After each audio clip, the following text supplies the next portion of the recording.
Here, Dana and Tyler, we'll just give it another minute to let Jim join. I'm texting him now. Sounds good.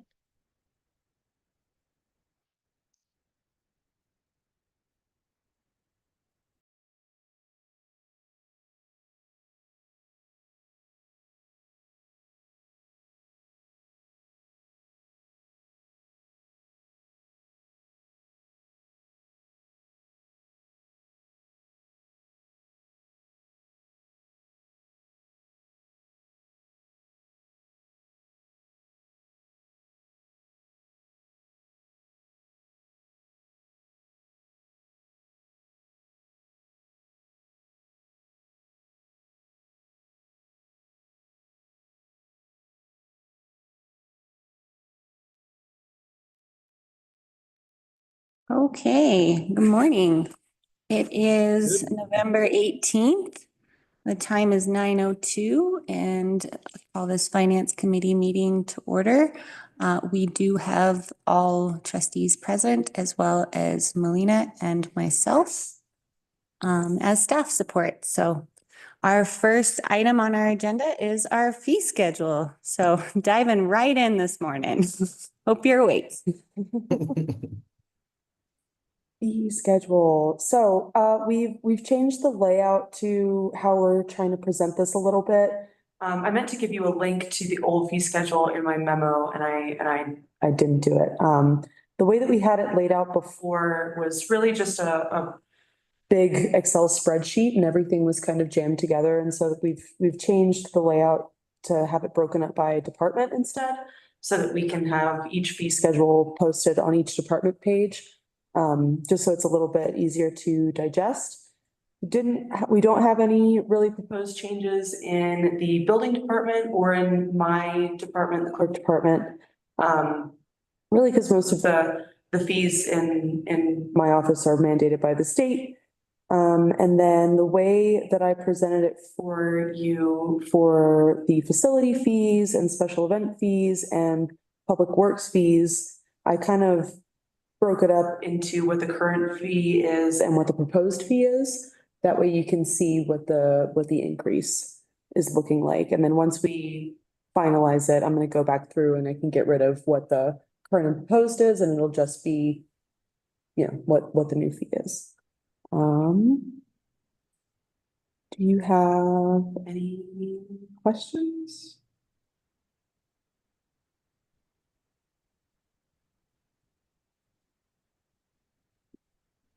I thought this format was way easier, so kudos. Much easier for people to kind of sift through.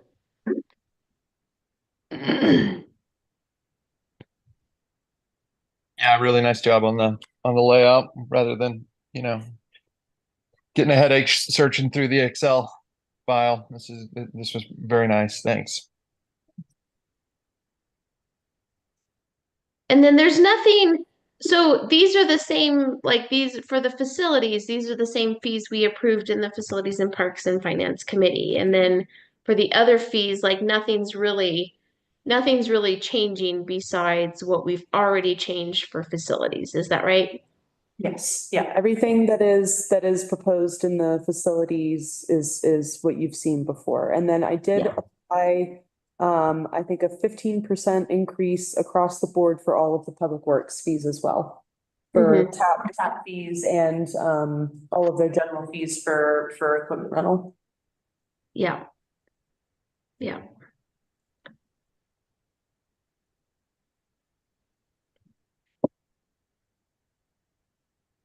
Yeah, I mean, I think it looks good. I mean, obviously these fees came from somewhere, right? Like we trust staff that they've thought about this and that these fees are coming from what we've done in the past, increases we need to make, and what other communities do as well. So I think I feel comfortable with all that.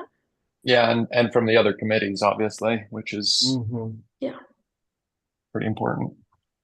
Yeah, with the planning review fees, we actually looked at comparable communities and we really are very spot on with other communities as far as our planning review fees. So we didn't feel like that was something that needed to be increased at the moment. There are other fees associated now with the new land use code. So a couple of them are anticipating the new land use code to be adopted and those fees be implemented. Yeah, and I think also this gives us some flexibility that, when we are trying to incentivize certain development, whether it's a affordable housing project or whatnot, we have options for fee waivers and things like that that really do make a difference for, again, trying to incentivize the kind of building that we're trying to encourage. Yeah, looks good. One thing I did want to note on fees in general, because you all had talked about waiving the plant investment fees for the affordable housing project. As I was diving deep into creating a resolution for you all, in our code, it explicitly states that we cannot do that. We cannot waive fees. Even though I found a example of in 2015, the tap fees were waived at Anvil because to start the development there. So I'm working with Clayton on if we need to amend our code in order to facilitate that and what that would look like. So you might not see that resolution on this next meeting. I might bring it up to talk through that with you all, but that was one area I wanted to kind of point out and give you a heads up on. Thanks, Gloria. Yeah, I would be keen to give us some of that flexibility. Yeah, absolutely. Okay.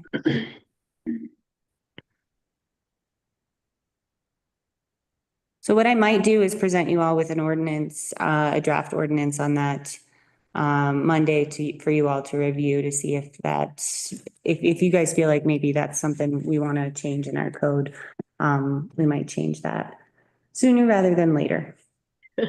Everything requires 2 steps instead of 1. Yeah. And then the vacation rental fee did go up $100, and that's anticipation of actually charging for the fire inspection.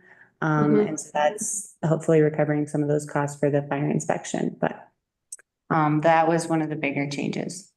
Yeah. Melina, do either you or Gloria see anything else here where it's going to be really shocking to people? The change is really shocking. I mean, again, I know we are making a variety of changes to all of these fees. But do you foresee anything that we should just have on our radar as board members and community members? I don't think so. I think that the increase in our facility fees is pretty significant, but I don't think, especially for non-locals, but I don't think that that's gonna be. I think that our prices right now are really low, and I don't think anybody coming in is gonna really bat their eyes at that too much. Yeah. Yeah. And then I chose not to increase any of the fees downstairs with business licenses and mostly because in looking at other towns, our fees are already pretty high when it comes to renewals and new business license fees, and so I didn't touch that. And we're already making a lot of infrastructure increases, so we can kind of, yeah. Yeah. I don't know. I don't think that anything is too. I guess that's too shocking. That's one area where we would ask clarification on is what constitutes a local, and maybe that's something that we can put into this fee schedule since we do have a local versus non-local. What Yeah. does Yeah. it mean? Yeah. Do you all have any thoughts on what local means? Registered voter. I like that. That's a good standard. Yeah, if they're registered to vote here. Okay. Okay. Yeah, that's pretty easy. Yeah. Thanks, Tyler. We'll add that clarification in there just so it's very clear on what our local policy is now that we have such a big discrepancy between local and non-local. And Yeah. we should probably put something in that, in case they don't register to vote for whatever reason, but they live here, that the board can look at it and make a, ruling on it. Just there's still a few people out there that don't want to vote and maybe don't register. So just having, the ability to look at somebody and be like, oh yes, this person's lived here for 50 years, but they choose not to vote doesn't mean that they shouldn't be a local, but just so we have that flexibility. Right. Yeah. So they would make their case if they're local or not, basically, to the BOT, and the BOT would say yes or no. Yeah, It seems, yeah, go ahead, Todd. unless that just confuses things, because then we might, then we might have people being like, yeah, I don't know. If it sounds easy, then yes. If it's, I'd rather do it administratively than through the board, if at all possible. And we don't want too many people coming through and being like, well, yeah, I'm not registered to vote there, but here's why I should be considered a local. So maybe it's a hard and fast rule, like maybe you just need to be registered to vote here. I don't know. I think we could have the conversation with the whole board. I like the registered to vote as the administrative approval piece. And then, if someone really wants to make a case, then maybe there's board appeal, and that could be like, maybe similar to what we do with our housing authority guidelines, right? You document that you are a resident X months of the year, or you have a job here X months of the year, or you have the lease or own property. But it seems like registered to vote is a really great just first standard, and that would capture a lot of people. What do you guys think, staff? If that's the standard, do you appreciate an opportunity for appeal, or would you make a recommendation that the standard just be registered to vote? I would appreciate an opportunity to appeal, but maybe not to the Board of Trustees, because I feel like that would kind of add to your guys' meetings and stuff. So if you would be comfortable with me and Melina kind of talking through that, and we can verify how long they live here. Yeah.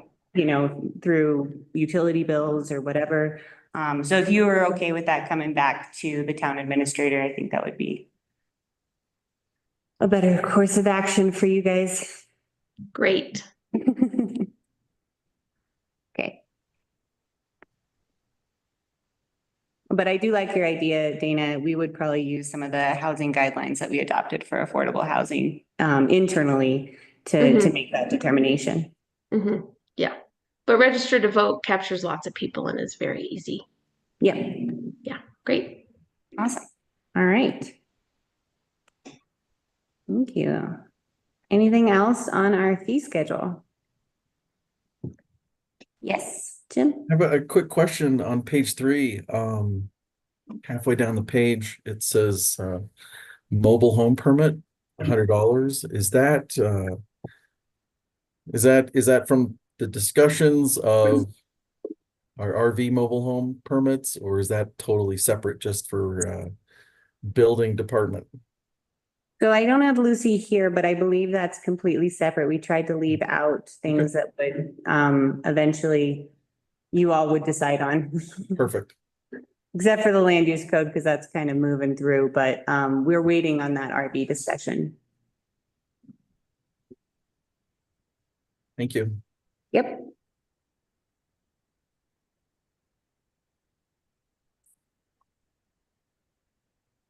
And having an old copy of the fee schedule, this is much cleaner. This is nice.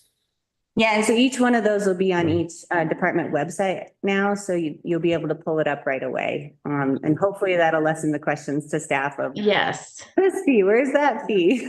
Yes. Out by department, that makes it a little easier to navigate. Yeah. Love it. Okay.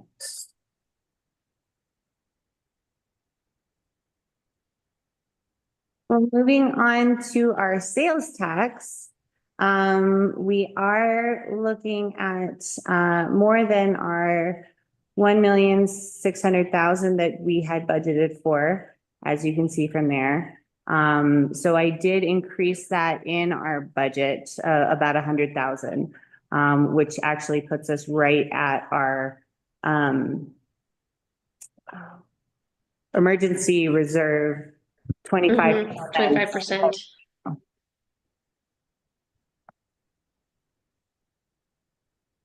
Okay, well, that's good. It's nice when you start rolling into the end of the year and things feel a little bit better than you had planned for.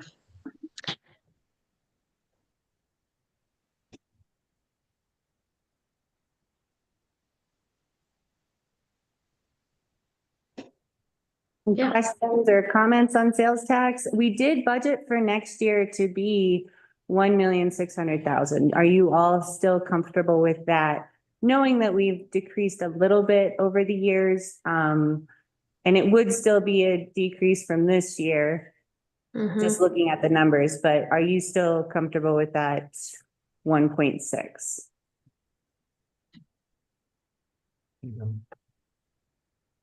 I'm trying to predict next year, but I have no Yeah. idea.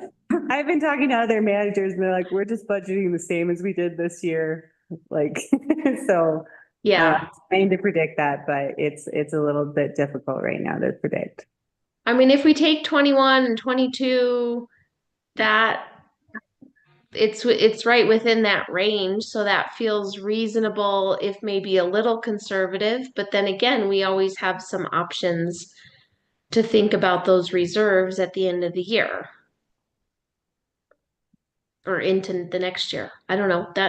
That feels good to me.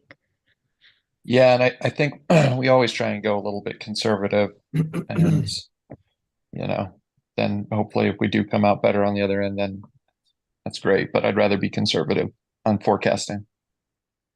Yeah, I just hope I'm being conservative enough is the thing. I just don't know what to predict for next year, so.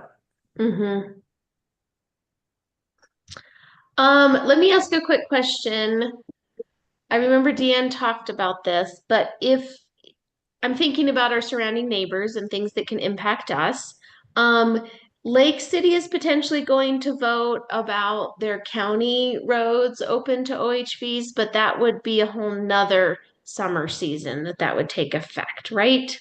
That's how I understand it, yeah. Yeah, yeah. So I think when we think about, we should just be paying attention to how that conversation unfolds and what that might mean for us for 2026 budgeting. Mhm. Yeah. What that means, I don't know. But yeah, that's kind of an external factor that feels like it could have an impact on our budgeting for our Yeah. sales tax numbers. Yeah.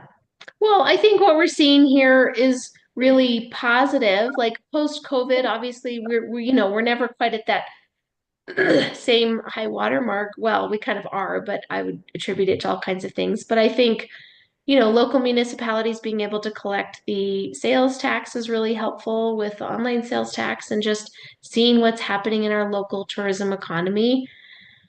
It's like, okay, this is kind of a new normal, but we also have to be conservative for what that looks like. And we all face increased costs and inflation, and it's just more expensive to do business, even though it does feel like we have robust revenue here.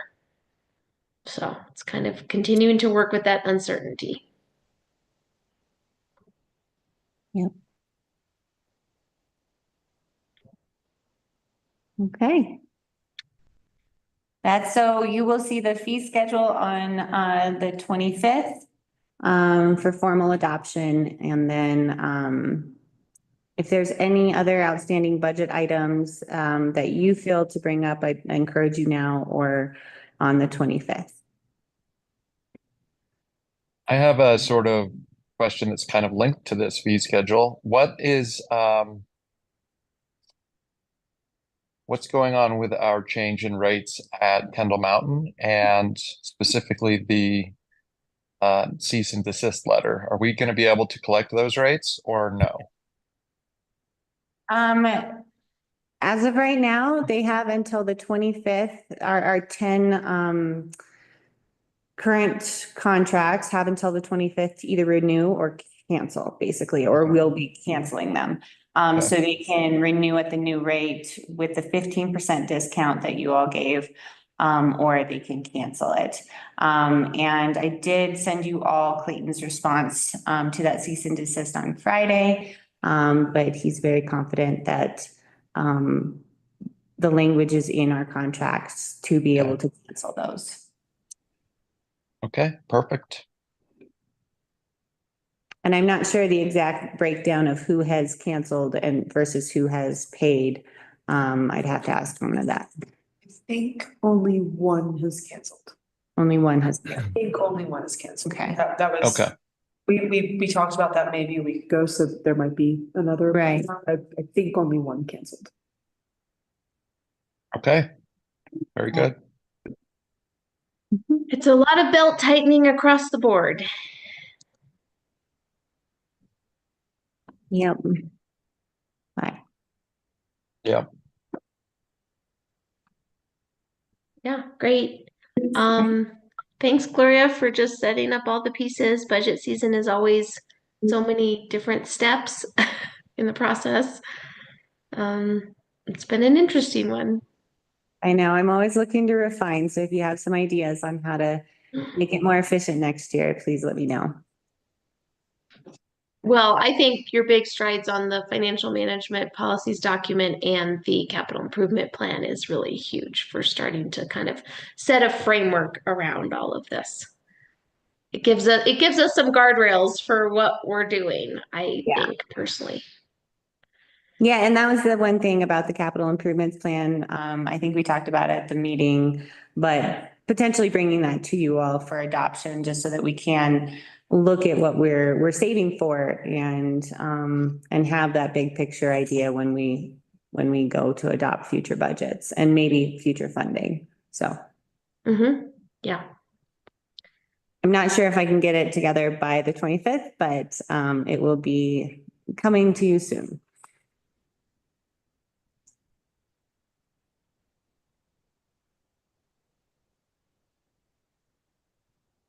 Great. All right. Well, Okay.